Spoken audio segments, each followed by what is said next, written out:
नमस्कार, स्वागत है आपका न्यूज ब्लास्ट नेशनल में। आपके साथ मैं हूं श्वेता मिश्रा अवस्थी। चलिए खबरों के सफर को शुरू करते हैं। यूक्रेन छोड़ने वाले विद्यार्थियों को रूसी यूनिवर्सिटी का प्रस्ताव। रूस में अपनी मेडिकल शिक्षा पूरी कर सकते हैं यूक्रेन के विद्यार्थी।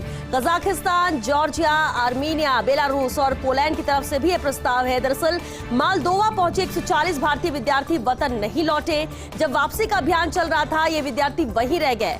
उन विद्यार्थियों ने सीधे चिसिनाउ की यूनिवर्सिटी में प्रवेश लिया है और ऐसे में ये प्रस्ताव इन विद्यार्थियों के लिए कि वो अपनी पढ़ाई आगे की भी पूरी कर सकते हैं, मेडिकल शिक्षा पूरी कर सकते हैं यूक्रेन के विद्यार्थी रूस में।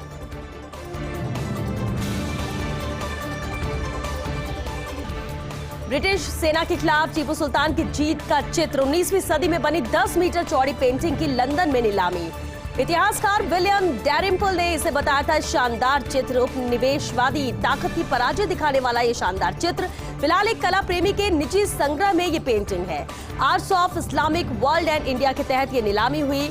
सूतवी की नीलामी में 5 से 8 करोड़ रुपए में ये पेंटिंग बिक सकती है। 10 सितंबर 1780 को टीपू ने जीती थी ब्रिटिश के खिलाफ जंग। विश्व में इस लड़ाई से संबंधित सिर्फ 3 पेंटिंग ही उपलब्ध है और अब इसकी नीलामी की जा रही है और माना यह जा रहा है कि सूतवी की नीलामी में 5 से 8 करोड़ रुपए में ये पेंटिंग बिक सकती है। पंडोरा पेपर्स में नाम आने के बाद आयकर विभाग की कार्रवाई। पंडोरा पेपर्स में विदेश में संपत्ति रखने वाले कई लोगों के नाम हैं। नई बनी विदेशी संपत्ति जांच इकाई एफएआईयू ने ये जांच शुरू की है। पहले चरण में एफएआईयू ने चलाए 2 बड़े तलाशी अभियान। दिवंगत कांग्रेस नेता सतीश शर्मा के ठिकानों पर तलाशी चलाई गई। कंस्ट्रक्शन कंपनी हीरा नंदानी ग्रुप के ठिकानों पर तलाशी ली गई है। दोनों अभियानों को सफल बता रहे हैं आयकर अधिकारी। आयकर अधिकारियों का कहना है कि ये दोनों कार्रवाई जिस तरह से की गई है वो सफल रही है। पहले चरण में एफएआईयू ने चलाए थे 2 बड़े तलाशी अभियान। दिवंगत कांग्रेस नेता सतीश शर्मा के ठिकानों पर तलाशी की गई। कंस्ट्रक्शन कंपनी हीरा नंदानी ग्रुप के ठिकानों पर भी तलाशी ली गई। इंडियन एक्सप्रेस में राम माधव का लेख, कहा चीन को सताने लगी भारत के साथ कारोबार की चिंता, इसलिए चुपचाप भारत पहुंचे थे चीनी विदेश मंत्री वांग यी। सीमा पर विवाद और कारोबार में सहयोग की इच्छा जाहिर की। पिछली भयानक घटनाओं के बाद भी रिश्ते सुधारने की इच्छा जाहिर की है। चीन का फॉर्मूला, जो मेरे पास वो मेरा, जिस पर दावा उस पर बहस। चीनी विदेश मंत्री लाए थे दीर्घकालीन संबंधों का प्रस्ताव। फिलहाल भारत की तरफ से ऐसे प्रस्ताव पर विचार नहीं किया गया है। तो अभी प्रस्ताव पर विचार भारत की तरफ से नहीं किया गया है, लेकिन इतना जरूर नजर आता है कि चुपचाप भारत पहुंचे थे चीनी विदेश मंत्री वांग यी।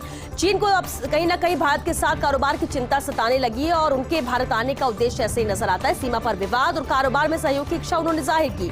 पिछली भयानक घटनाओं के बाद भी रिश्ते सुधारने की इच्छा इन्होंने जाहिर की है। वैसे भी चीन का फॉर्मूला है, जो मेरे पास वो मेरा और जिस पर दावा उस पर बहस। चीनी विदेश मंत्री लाए थे दीर्घकालीन संबंधों का प्रस्ताव। हालांकि फिलहाल भारत की तरफ से ऐसे प्रस्ताव पर विचार नहीं किया गया। कुछ राज्यों में हिंदुओं को मिल सकता है अल्पसंख्यक का दर्जा, उन्हें मिल सकते हैं अल्पसंख्यकों को मिलने वाले अधिकार। इस सिलसिले में वकील अश्विनी उपाध्याय की याचिका भी है। सुप्रीम कोर्ट में याचिका पर केंद्र सरकार का हलफनामा। याचिका में जम्मू कश्मीर, मिजोरम, नागालैंड, मेघालय, अरुणाचल प्रदेश, लक्षद्वीप, मणिपुर और पंजाब का उल्लेख किया गया। इन राज्यों में अल्पसंख्यक है हिंदू, यहूदी और बहाई, जबकि इन राज्यों के बहुसंख्यकों को अल्पसंख्यकों के अधिकार मिल रहे हैं और ऐसे में यहाँ पर फायदा कुछ लोगों को मिल सकता है। कुछ राज्यों में हिंदुओं को यह अल्पसंख्यक का दर्जा मिल सकता है और अल्पसंख्यकों को जो अधिकार मिलते हैं वो इन्हें मिल सकते हैं। और इसी सिलसिले में ही वकील अश्विनी उपाध्याय ने एक याचिका लगाई सुप्रीम कोर्ट में। याचिका पर केंद्र सरकार का हलफनामा है। इस याचिका में जम्मू कश्मीर, मिजोरम, नागालैंड, मेघालय, अरुणाचल प्रदेश, लक्षद्वीप, मणिपुर और पंजाब का उल्लेख किया गया है, क्योंकि इन राज्यों में अल्पसंख्यक है हिंदू, यहूदी और बहाई, जबकि इन राज्यों के बहुसंख्यकों को मिल रहे हैं अल्पसंख्यकों के अधिकार। सीबीआई अधिकारियों ने शुरू की रामपुर हाट हिंसा की जांच। तृणमूल कांग्रेस नेता अनारुल हुसैन के साथ पूछताछ की गई है। तृणमूल का रामपुर हाट ब्लॉक अध्यक्ष है अनारुल हक। प्रत्यक्षदर्शी ग्रामीणों के साथ भी पूछताछ कर रही है सीबीआई। रामपुर हाट हिंसा में जिंदा जला दिए गए थे 8 लोग। रामपुर हाट पुलिस ने दर्ज की थी 7 पन्नों की एफआईआर। सीबीआई ने अनारुल हुसैन से 4 घंटे से ज्यादा तक पूछताछ यहां पर की है और ये पूछताछ जारी है। सीबीआई अधिकारियों ने अब रामपुर हाट हिंसा की जांच शुरू की है। जांच के तहत यहां पूछताछ की जा रही है, जिसमें तृणमूल कांग्रेस नेता अनारुल हुसैन के साथ भी पूछताछ हुई है। बता दें आपको, तृणमूल का रामपुर हाट ब्लॉक अध्यक्ष है अनारुल हक। प्रत्यक्षदर्शी ग्रामीणों के साथ भी सीबीआई ने इसे लेकर पूछताछ की है और लगातार ये पूछताछ जारी भी है। रामपुर हाट हिंसा में जिंदा जला दिए गए थे 8 लोग। रामपुर हाट पुलिस ने 7 पन्नों की एफआईआर भी इस मामले को लेकर दर्ज की है। सीबीआई ने अनालुर हुसैन से 4 घंटे से ज्यादा पूछताछ की। दिल्ली में कल बीजेपी संसदीय दल की बैठक, कल सुबह 9:15 बजे बीजेपी संसदीय दल की बैठक होगी। दिल्ली के अंबेडकर इंटरनेशनल सेंटर में यह बैठक होगी। बैठक में सभी सांसदों को मौजूद रहने के निर्देश दिए गए हैं। संसदीय दल की बैठक को प्रधानमंत्री मोदी संबोधित करेंगे।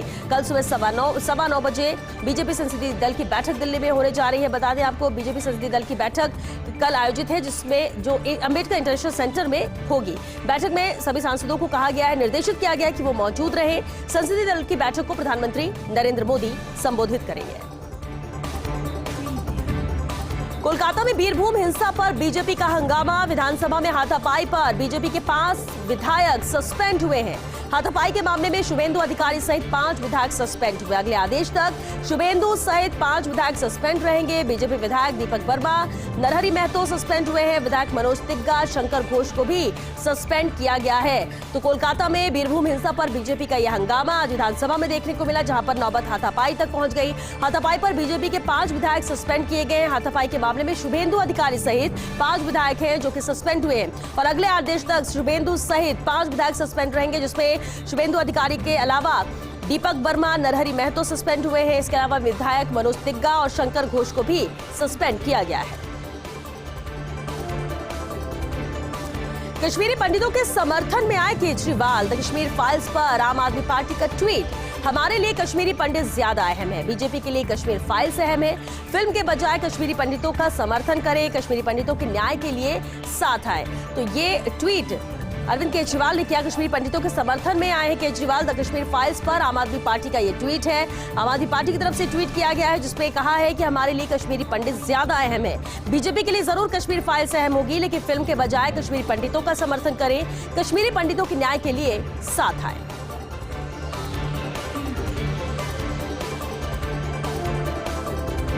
गोवा में आज से फिर सावंत सरकार। प्रमोद सावंत दूसरी बार बने हैं गोवा के मुख्यमंत्री।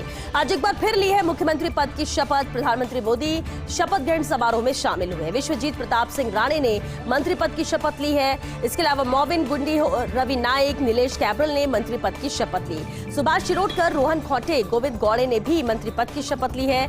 एंटोनेसियो मॉन्सेरेट ने भी मंत्री पद की शपथ ली है। तो आज प्रधानमंत्री नरेंद्र मोदी भी शपथ ग्रहण समारोह में मौजूद रहे। गोवा में आज से फिर सावंत सरकार है। प्रमोद सावंत दूसरी बार गोवा के मुख्यमंत्री बने हैं। मुख्यमंत्री पद की आज उन्होंने एक बार फिर से शपथ ली है। प्रधानमंत्री नरेंद्र मोदी भी शामिल हुए शपथ ग्रहण समारोह में। विश्वजीत प्रताप सिंह राणे ने मंत्री पद की शपथ ली। इसके अलावा मोविन गुंडी, रवि नायक, नीलेश कैब्रल ने भी मंत्री पद की शपथ ली। सुभाष शिरोडकर, रोहन खौटे, गोविंद गौड़े ने भी मंत्री पद की शपथ ली है। इसके अलावा एंटोनेसियो मॉन्सेरेट ने भी मंत्री पद की शपथ ली। विपक्षी दलों का मार्च आज पहुंचेगा इस्लामाबाद। लाहौर से इस्लामाबाद तक विपक्ष का भी मार्च है। अविश्वास प्रस्ताव पर 3 या 4 अप्रैल को वोटिंग होनी है। पाकिस्तान संसद में आज पेश हुआ अविश्वास प्रस्ताव। बुगती ने विपक्ष के साथ जाने का यहां पर ऐलान किया है। इमरान के विशेष सहायक बुगती ने इस्तीफा दिया। पाकिस्तानी पीएम इमरान खान इस्तीफा नहीं देंगे। इमरान ने कहा, सरकार 5 साल का कार्यकाल पूरा करेगी और हम कार्यकाल पूरा कर इतिहास रचेंगे। मुल्क देखेगा जो हमने किया वो कभी नहीं हुआ है। इस्तीफा यहां पर इमरान खान नहीं दे रहे हैं। लेकिन विपक्षी दलों का मार्च आज इस्लामाबाद पहुंचेगा। लाहौर से इस्लामाबाद तक विपक्ष का भी ये मार्च है।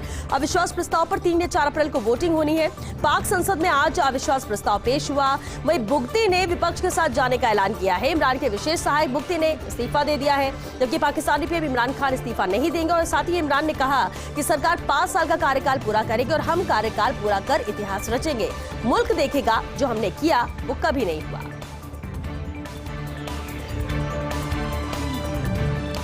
खराब हुई यूपी पुलिस की गाड़ी, टेंशन में मुख्तार अंसारी। आज खराब हो गई थी मुख्तार अंसारी को ले जा रही गाड़ी।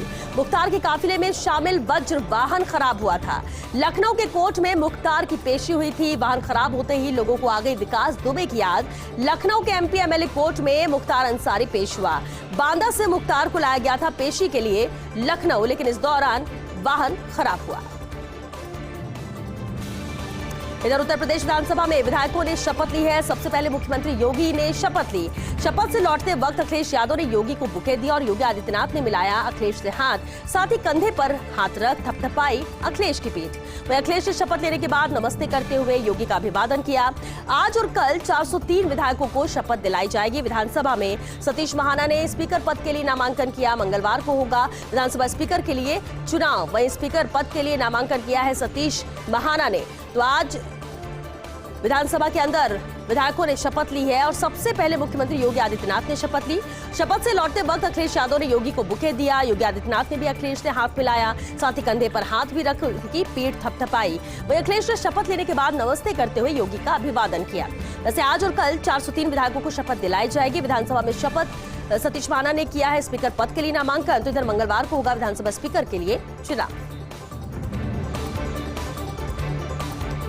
राजस्थान विधानसभा में सदन की कार्यवाही ने इतिहास रचा। विधानसभा स्पीकर डॉक्टर सीपी जोशी का वक्तव्य, कहा प्रत्येक वर्ष खाद्य सलाहकार कमेटी के प्रतिवेदन पर चर्चा हो। आज आईजीएनपी के प्रतिवेदन पर विचार विमर्श हुआ। सिंचाई मंत्री जी से कहना है कि आईजीएनपी के सोशल इकोनॉमिक इफेक्ट्स पर भी विभाग चर्चा करे। एक्सपर्ट्स के जरिए जानकारी ली जानी चाहिए। 9 फरवरी से शुरू हुआ था सत्र, आज अंतिम दिन है और कुल 25 बैठक हुई। 171 घंटे 19 मिनट सदन की कार्यवाही चली है। 7 बार सूची में समस्त तारांकित प्रश्नों को पुकारा गया। 229 विशेष उल्लेख की सूचना सदन में पढ़ी गई। 33 ध्यानाकर्षण प्रस्ताव सूचीबद्ध किए गए। 271 सदस्यों ने अनुदान मांग की चर्चा में भाग लिया। 2644 कटौती प्रस्ताव सामने आए हैं। गैर सरकारी संकल्प 5 सदन में प्रस्तुत किए गए। 42 प्रतिवेदन सदन में उपस्थापित किए गए हैं। वहीं सभी सदस्यों का सहयोग के लिए आभार। विधानसभा के कार्मिक, पुलिस और मीडिया कर्मियों का भी आभार। स्पीकर डॉक्टर सीपी जोशी ने सदन की कार्यवाही अनिश्चितकाल के लिए स्थगित की है।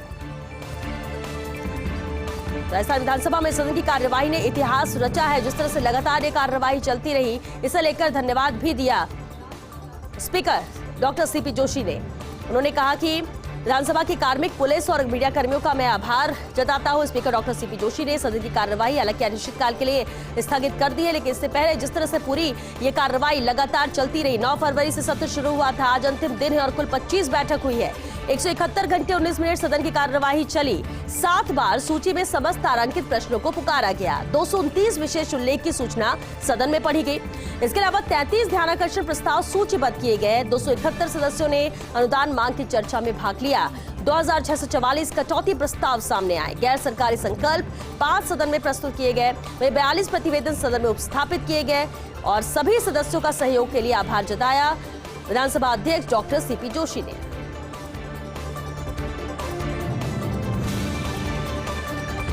विधानसभा में इंदिरा गांधी नहर विभाग के वार्षिक प्रतिवेदन पर चर्चा। उपनेता प्रतिपक्ष राजेंद्र राठौर का वक्तव्य, कहा मेरे संसदीय जीवन में ये पहला मौका है जब किसी विभाग के वार्षिक प्रतिवेदन पर सदन में चर्चा देख रहा हूँ। इससे राजस्थान के लोगों को पता लगेगा कि बागड़ से आने वाला एक चेहरा प्रदेश का सिंचाई मंत्री है। राठौर बोले, नहरी क्षेत्र में किसानों को रेगुलेशन का पता होना चाहिए।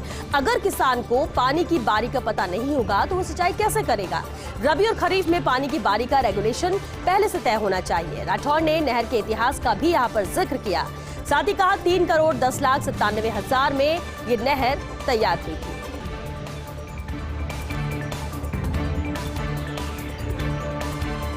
राजेंद्र राठौर ने कहा नहरी क्षेत्र में किसानों को रेगुलेशन का पता होना चाहिए और अगर किसान को पानी की बारी का पता नहीं होगा तो आखिर वो सिंचाई करेगा कैसे। रबी और खरीफ में पानी की बारी का रेगुलेशन पहले से यहाँ तय होना चाहिए। राठौर ने नहर के इतिहास का भी जिक्र किया। साथ ही कहा 3,10,97,000 में ये नहर बनकर तैयार हुई थी।